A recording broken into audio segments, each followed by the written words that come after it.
Welcome to the World War Archive, the podcast that brings history's most pivotal moments to life through the voices and events that shaped them. I'm your host, Jim Jeaver, and today we're rewinding to a moment that changed everything. Picture this.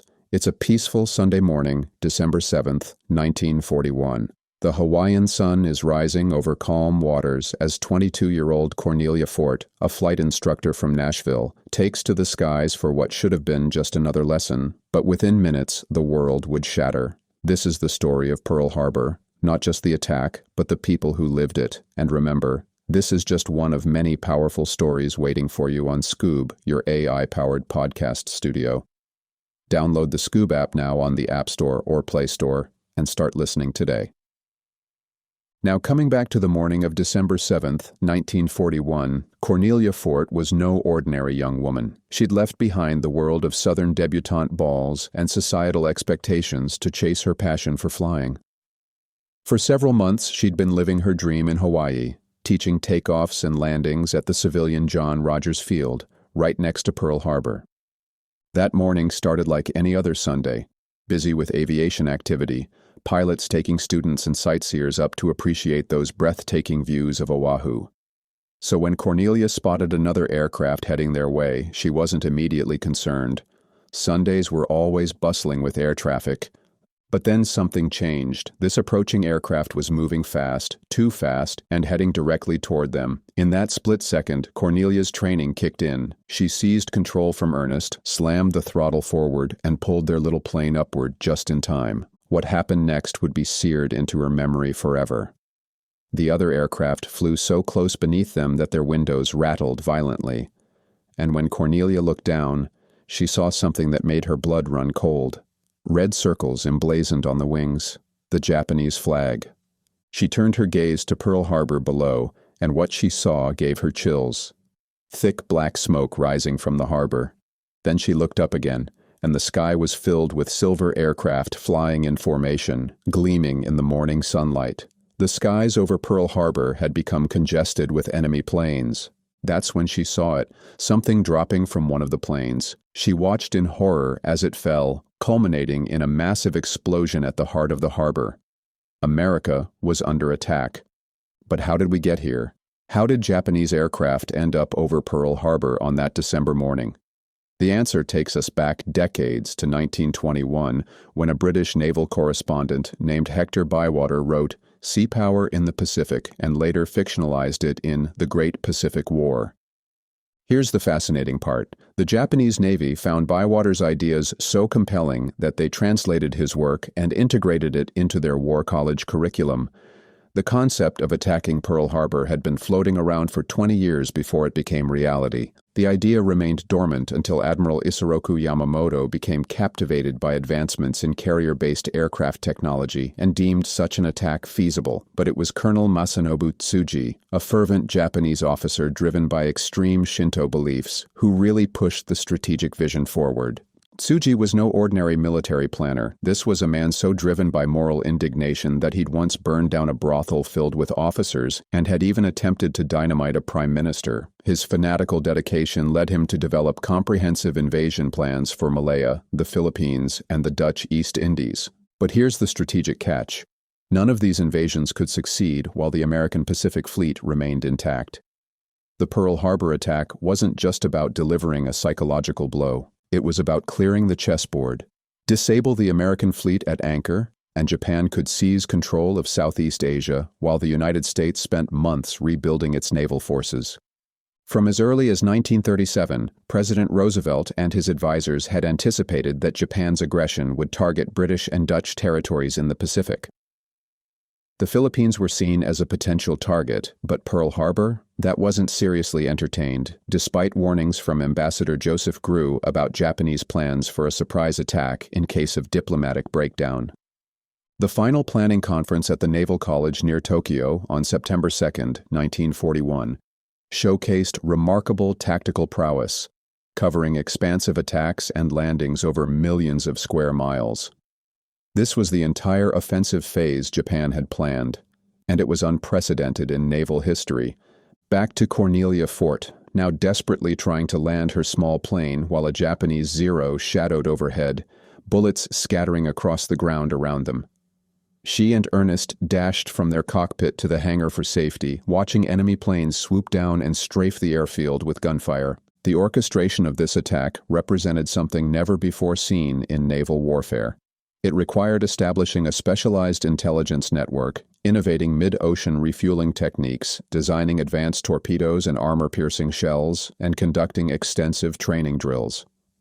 The conflict in the Far East actually began at 1:15 a.m. with a bombardment of the Malayan landing area, followed by the Pearl Harbor attack 2 hours later.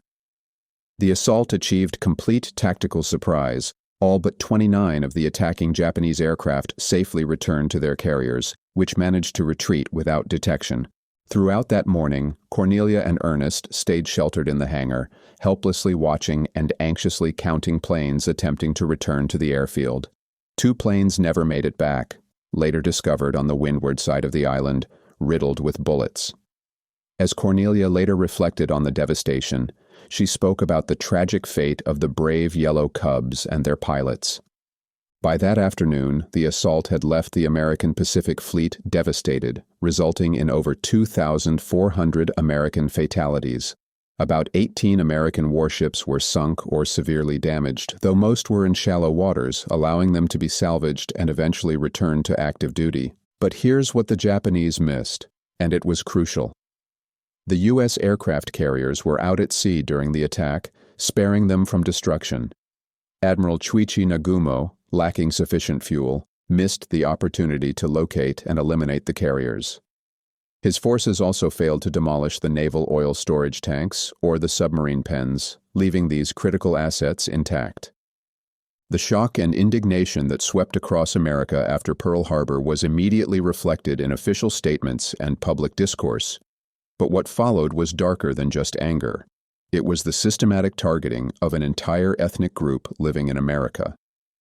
The media played a devastating role in shaping public opinion, resorting to crude racial stereotypes. Time magazine actually published guides to help Americans distinguish Chinese allies from Japanese enemies, highlighting supposed Japanese traits like dogmatism, arrogance, and inappropriate laughter as characteristics of the enemy. Hollywood jumped on board, consistently using derogatory terms like Japs, beasts, yellow monkeys, nips, and slant-eyed rats to describe those responsible for Pearl Harbor. This wasn't just entertainment. It was propaganda that shaped how Americans viewed their fellow citizens of Japanese descent. The pressure mounted, especially along the West Coast, leading to demands for the detainment and internment of Japanese Americans. President Roosevelt signed an executive order in February 1942 authorizing the relocation of Japanese Americans to 10 internment camps where they endured much of World War II under harsh conditions. What's striking is how little resistance these measures faced. Public opinion data from that era reveals the complex psychology at work. A survey in April showed that a majority believed the Japanese people were inherently disposed to war. By September, a poll indicated that 3/5 of Americans considered the Japanese government, rather than the people, to be the true adversary. The Bureau of Investigation observed that Americans held more lenient views toward Germans. Only a minority believed German people were naturally inclined to warfare, but attitudes toward Japan were becoming increasingly rigid. One survey warned of significant risk that racial biases would focus hostility exclusively on the Japanese, with reports highlighting the concern that many believed the Japs were fundamentally different from Americans. But here's a question that demands examination. Did America enter World War II for human rights or for its own imperial interests? At the time, the United States was perceived as a paradigmatic democracy with safeguards for liberties and freedoms. Nazi Germany operated under a dictatorship that persecuted Jews, arrested political dissidents, and proclaimed Nordic racial supremacy. Yet for African Americans observing anti-Semitism in Germany, the parallels between the plight of Jews in Germany and their own conditions in America were strikingly familiar. America's reaction to Hitler's systematic persecution of Jews was marked by inaction. Rather than confrontation, the U.S. aligned with England and France in a policy of appeasement throughout the 1930s. Roosevelt and Secretary of State Cordell Hull displayed palpable hesitancy to publicly denounce Hitler's anti-Semitic policies. In 1934, a Senate resolution urged both the Senate and President to express dismay over Germany's actions against Jews. The State Department intervened to bury this resolution in congressional committee deliberation. When Italy invaded Ethiopia in 1935, the United States initiated a munitions embargo but allowed American businesses to supply large quantities of oil to Italy, crucial for sustaining military operations. During the Spanish Civil War in 1936, the Roosevelt administration championed neutrality legislation that effectively blocked aid to the Spanish government, while Hitler and Mussolini supported General Franco. Had substantial assistance come from the United States, England, and France, the Spanish Republicans might have secured victory. Instead, Germany exploited the Spanish Civil War to its strategic advantage. Were these merely misguided errors, or reflective of deliberate policy prioritizing U.S. imperial interests over dismantling fascism? In the 1930s, opposing the Soviet Union seemed advantageous for American interests. When Japan and Germany threatened U.S. global interests, America pivoted toward a pro-Soviet, anti-Nazi stance. Roosevelt's engagement with Jewish persecution paralleled Lincoln's approach to slavery during the Civil War. Both were marginal concerns relative to broader objectives of national dominance. It wasn't Hitler's aggression against Jews that propelled the U.S. into World War II, just as slavery didn't instigate the Civil War. Italy's assault on Ethiopia, Hitler's annexation of Austria and Czechoslovakia, and his invasion of Poland all failed to provoke U.S. entry into war. It was the Japanese attack on Pearl Harbor, an attack on a pivotal component of the American Pacific Empire, that precipitated full involvement. When President Roosevelt died in April 1945, Harry Truman inherited a massive problem: the complete lack of coordination among U.S. intelligence units. The pressing need to prevent another Pearl Harbor led Truman to prioritize establishing a refined intelligence system. Ensuring reliable early warnings against surprise attacks became a key concern. Post-war geopolitics provided another compelling reason for reform. By 1946, the Soviet Union had emerged as a formidable antagonist. Following Churchill's Iron Curtain speech and anti-Western propaganda from Moscow, a wave of anti-Soviet sentiment engulfed Washington. Similar to the missed intelligence on Japanese movements in 1941, by 1946, Washington sought more dependable intelligence on Soviet military capabilities and intentions.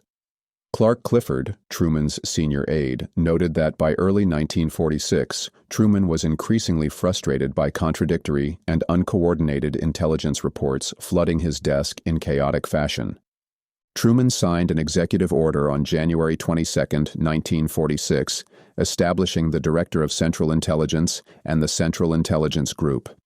This aimed to synchronize and evaluate intelligence pertinent to national security, unifying research and analysis while coordinating all foreign intelligence activities.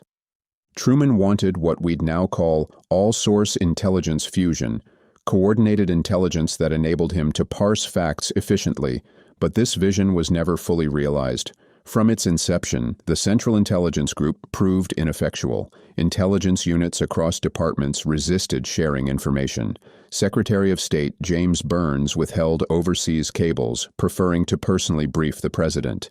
Even with White House support, assembling intelligence reports devolved into futility. The administration shifted focus to creating a more robust organization, paving the path for the CIA. But Truman realized that pursuing centralized intelligence would come at the cost of a more imperative objective: military consolidation. World War II had witnessed significant conflicts among military branches, often hindering battlefield objectives. Truman's aide, Clark Clifford, reflected that the administration had to prioritize resolving tensions between the Army and Navy before tackling intelligence reform. The foremost goal was unifying support behind a military unification bill, creating a Department of Defense to replace the Department of War. The president was wary of jeopardizing military unification by simultaneously advocating for intelligence consolidation, which threatened decentralized military intelligence operations. The Department of State and FBI also opposed strong central oversight of their intelligence operations. Thus, the Truman administration retreated from its initial goals. The National Security Act of 1947 was tempered, establishing only a weak director of Central Intelligence and a CIA that bore little distinction from the unsuccessful Central Intelligence Group. As Clifford acknowledged, this fell significantly short of original ambitions. Pearl Harbor, a day of infamy, yes, but also a turning point that launched America onto the global stage. It was a tactical triumph for Japan, but a strategic failure that awakened a sleeping giant with unmatched industrial power. The attack exposed intelligence blind spots and led to devastating consequences, not only on the battlefield but at home, with the internment of over 100,000 Japanese Americans, a dark stain that took decades to formally acknowledge. Cornelia Fort's morning flight became a brush with history, and her later service and tragic death marked her as the first female pilot to die on active duty for the U.S. Her story is just one thread in a much larger tapestry of missed targets, salvaged battleships, rapid mobilization, and the birth of a modern intelligence apparatus. Pearl Harbor didn't just pull the U.S. into World War II, it reshaped the nation's identity, its role in the world, and how it would prepare for threats to come. So what does Pearl Harbor really teach us? That one morning can change everything, and that the consequences echo far beyond the headlines. The story doesn't end here. And you don't have to either. Head to the Skoob app to uncover the full scope of the Pearl Harbor legacy and the voices history nearly forgot. Download Skoob now, your AI-powered podcast companion for deeper thinking in minutes. Find it on the App Store or Play Store and keep exploring.